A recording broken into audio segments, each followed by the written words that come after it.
कुछ दिन के बाद शेखर की पत्नी माँ बनी तो शेखर ने अंजलि को घर पहुँचा दिया। यहाँ आने के बाद भी वह पहले जैसी ही थी।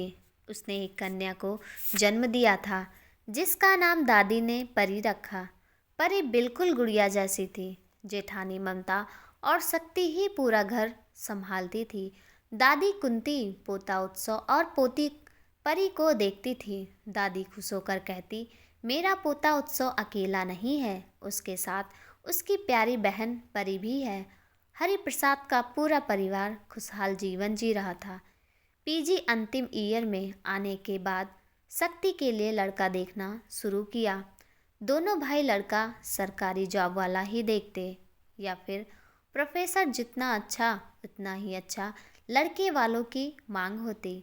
देखते देखते शक्ति ने पीजी की परीक्षा पास करके नेट की परीक्षा भी पास कर ली। वह जहाँ तहाँ लेक्चरर पद के लिए आवेदन देने लगी। आखिरकार शक्ति की मेहनत रंग लाई। बनारस हिंदू विश्वविद्यालय में असिस्टेंट प्रोफेसर के पद पर शक्ति की नियुक्त हो गई। शक्ति माँ पिताजी के पास से कॉलेज कैंपस में आ गई। इतने कम दिन और कम समय में नौकरी में आना शक्ति का सपना, लगन और मेहनत ही था। दोनों भाई बहुत ज़्यादा खुश थे। उनकी बहन घर का काम देखते हुए पढ़ाई और नौकरी दोनों ही कर ली। शक्ति की मेहनत और व्यवहार ने उसके व्यक्तित्व में चार चांद लगा दिए। पीएचडी करने के बाद स्थायी प्रोफेसर हो गई। अब वह डॉक्टर शक्ति के नाम से जानी जाने लगी। कुछ ही दिन इसी कॉलेज में मैथमेटिक्स के प्रोफेसर कौशल देहरादून से आए थे। साइंस डिपार्टमेंट के होते हुए भी हंसमुख स्वभाव के और मिलनसार थे। शक्ति और कौशल मिलते तो उनके साथ आपस में अच्छी बनती थी। दोनों के विचार आपस में बहुत मिलते थे। इधर देखते देखते दोनों भाइयों ने अंत यही सोचा कि जो भी दहेज लगे देकर शक्ति की शादी अच्छे ढंग से कर देंगे। दोनों भाई ने एक लड़का इलाहाबाद का रहने वाला था, पुलिस इंस्पेक्टर के पद पर कार्यरत था। उसकी पोस्टिंग झांसी थी। दोनों भाई ने लड़के वालों से बात की तो उन लोगों को लड़की पसंद आ गई। लड़का रोहन को भी शक्ति पसंद आ गई। शक्ति की शादी 20 लाख नगद, एक कार, बनारस में एक फ्लैट और ऐशो आराम के सारे सामान दोनों भाई ने मिलकर सारी व्यवस्था कर दी। शादी का दिन भी तय हो गया, पर किसी ने भी शक्ति से यह नहीं पूछा कि उसे यह शादी पसंद है या नहीं। बहुत ही धूमधाम से शक्ति के विवाह की तैयारियां शुरू हुई। द्वार पूजा, कन्या निरीक्षण और कन्यादान जो हरिप्रसाद और कुंती देवी ने किया। उस समय शक्ति रो रही थी। उसे लग रहा था कि आज से मेरा घर छूट रहा है, मैं पराई हो रही हूँ। जो घर मेरा था वह मेरा नहीं रहा। सब कुछ अच्छे ढंग से हो गया। विदाई के समय दोनों भाई शक्ति को पकड़कर फूट फूट कर रोने लगे थे। वही हालत दोनों भाभी का भी था। उनको भी अपनी विदाई के दिन याद आ रहे थे। बस छोटा सा उत्सव और परी को ही नहीं पता था कि चाचा और पापा क्यों रो रहे हैं। परी शशांक और शेखर के आंसू पोंछ रही थी।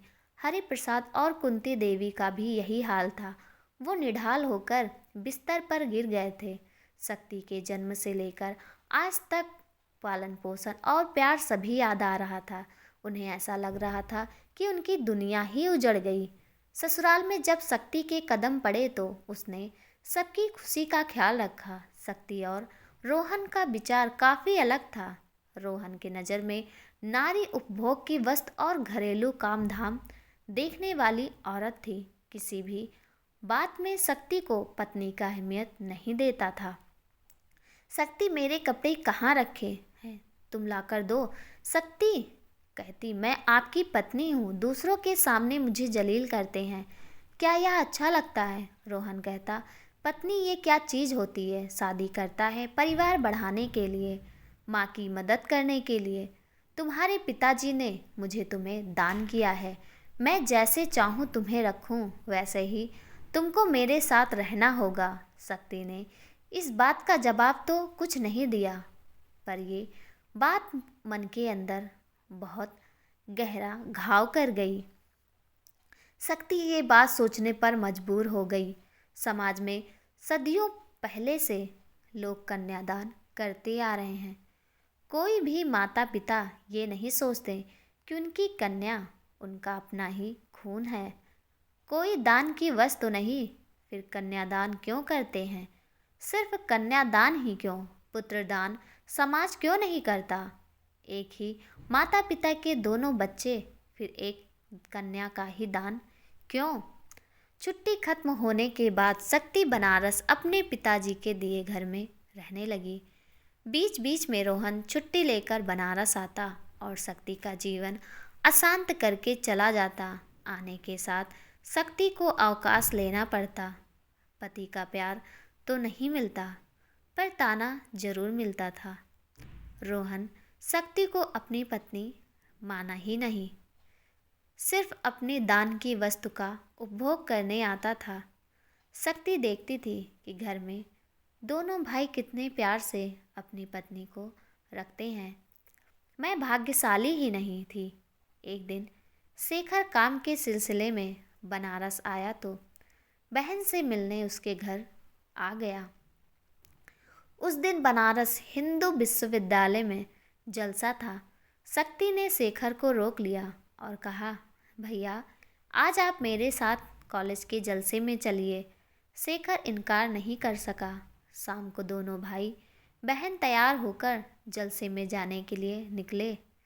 रास्ते में कौशल जी मिल गए। डॉक्टर शक्ति, कैसी हो तुम? ठीक हूँ सर। आप कहाँ जा रही हैं? जलसे में। हाँ सर। आपके साथ ये भाई साहब कौन हैं? शक्ति ने कहा, ये मेरे भाई हैं। नमस्कार। दोनों एक दूसरे का अभिवादन किए। बात करते करते कब कॉलेज में आ गए पता ही नहीं चला। किनारे में शक्ति बैठी, बीच में शेखर और उसके बगल वाली सीट पर कौशल जी बैठे। एक एक कर सब बैठते चले गए। बातों ही बातों में शेखर को पता चला कि कौशल सर उनकी ही बिरादरी के हैं। शेखर ने पूछा, आपकी पत्नी और बच्चे नहीं आए? कौशल ने कहा, मैंने अभी तक शादी ही नहीं किया। मुझे एक सुशील, सुलझे सोच वाली, जागरूक, व्यवहारशील पत्नी चाहिए, जो मुझे अभी तक नहीं मिली। जिस दिन मुझे मिल जाएगी मैं शादी कर लूँगा। कौशल बातचीत से एक सभ्य और विचारवान लगा। बच्चे सब ने डांस, आर्ट, डिबेट कंपटीशन में जमकर हिस्सा लिया। कॉलेज में प्रतिभावान बच्चों की कमी नहीं थी। प्रोग्राम खत्म होते होते रात के 11 बज चुके थे। शेखर और शक्ति जब घर पहुँचे तो घर का दरवाज़ा खुला था। अंदर से रोहन चिल्लाकर पूछा, इतनी रात को घर आ रही हो? क्या किसी आशिक से मिलने गई थी? शक्ति को घबराहट से बुरा हाल था। बहन को इस हालत में देखकर शेखर ने कहा, ये क्या बात हुई? थोड़ा सा भी नहीं सोचा कि ये आपकी पत्नी है? कम से कम अपनी इज्जत का तो ख्याल कीजिए। आज तो मैंने आपका यह रूप देख लिया है, आगे से ऐसा नहीं करेंगे। ये मेरी बहन है, इसके साथ गलत करेंगे तो मुझसे बुरा कोई नहीं होगा। अगले दिन शेखर बहन के पास से लौटकर घर आया। रोहन का रूप देखकर शेखर के मन में एक दहशत समा गया।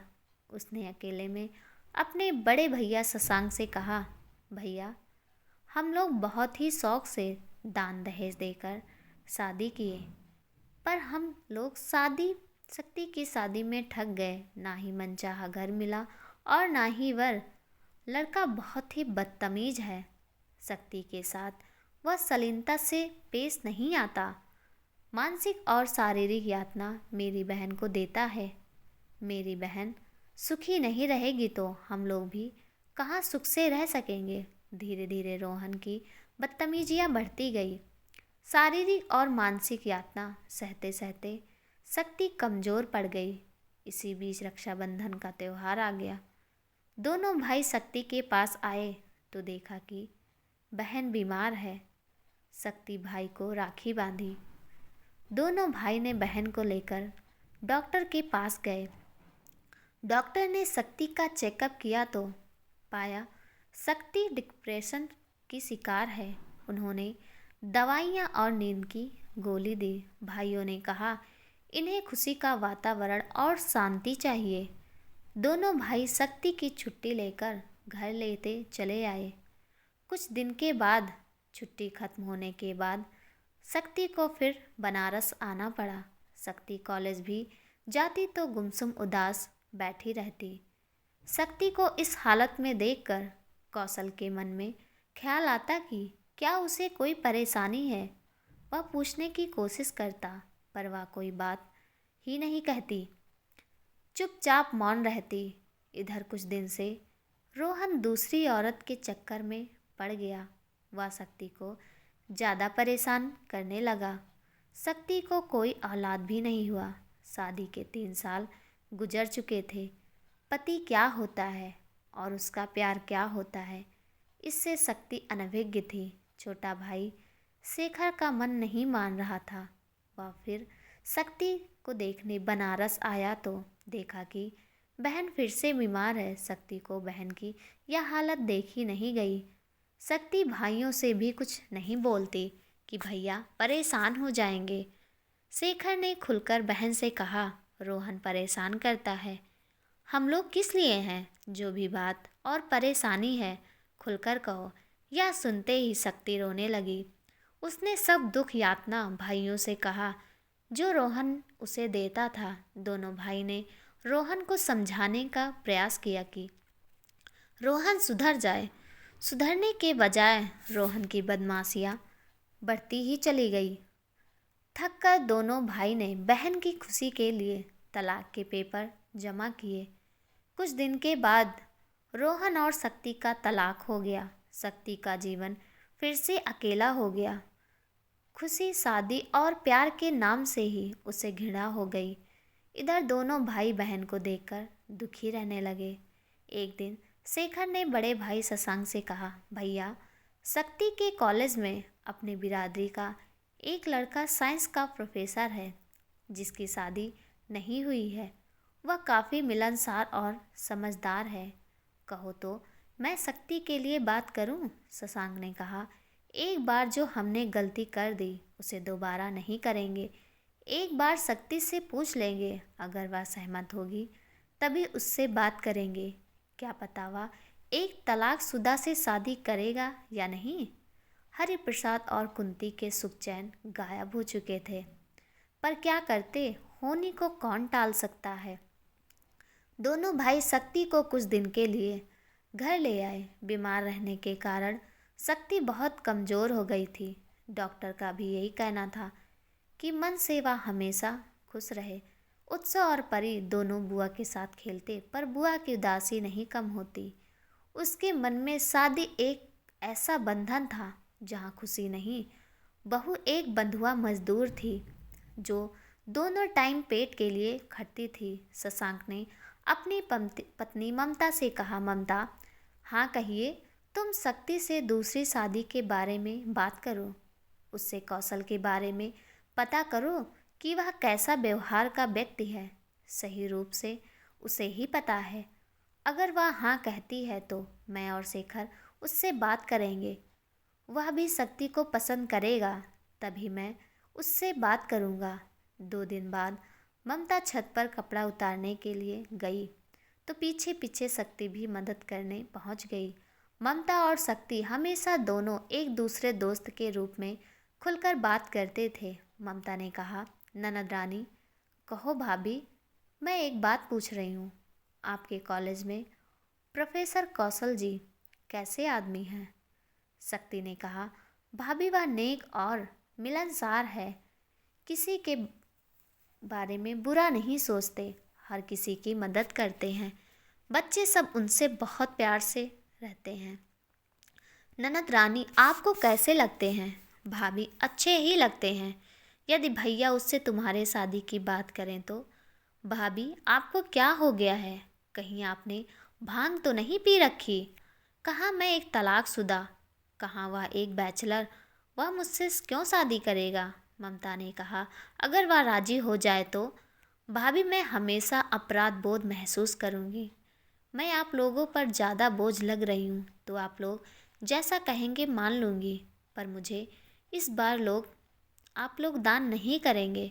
ममता ने शशांक और शेखर से कहा, आप लोग एक बार बात करके देखें। अगर वह शक्ति को पसंद करेगा तो शक्ति मान लेगी। माँ बाबूजी से भी इसके बारे में पूछ ले। दोनों भाई ने जब माँ पिताजी से पूछा तो उन्होंने कहा, अगर हो जाए तो सही है, मेरी तरफ से तो हाँ ही है। भैया दूज के बाद दोनों भाई कौशल के घर देहरादून गए। कौशल भी कॉलेज की छुट्टी में घर आया हुआ था। कौशल के माँ पिताजी बहुत ही अच्छे ढंग से शशांक और शेखर का स्वागत किए। वे पहाड़ी क्षेत्र के रहने वाले थे, परंतु काफ़ी नेक सज्जन और सुलझे विचार रखने वाले थे। शशांक और शेखर में अकेले में कौशल से पूछा, कौशल जी, आपको मेरी बहन कैसी लगती है? यदि आपको पसंद होगी तभी हम लोग आपके माता पिता से शादी की बात करेंगे। कौशल ने कहा, वह सुशील, नेक और मिलनसार महिला है। मैं तो शादी कर लूँगा, पर शक्ति की इच्छा भी जानना जरूरी है। रही बात तलाक की तो इस विषय में कुछ नहीं पूछूंगा। अगर तलाक हुआ भी है तो इसमें शक्ति की कोई गलती नहीं होगी। शेखर और शशांक ने जब उनके माता पिता से बात की तो उन्होंने कहा, जो मेरे बेटे को पसंद है वही मेरी पसंद है। आप अपनी बहन को एक बेटी के रूप में मुझे देंगे, वही मेरे लिए सब कुछ है। मुझे और कुछ भी नहीं चाहिए। दोनों भाई शादी की बात पक्की करके आ गए। शादी बनारस से होगा, यही निश्चित हुआ। बनारस में बहुत ही सुंदर और साधारण तरीके से विवाह संपन्न हुआ। इसमें प्रोफेसरों की टोली और गणमान्य लोग शामिल हुए।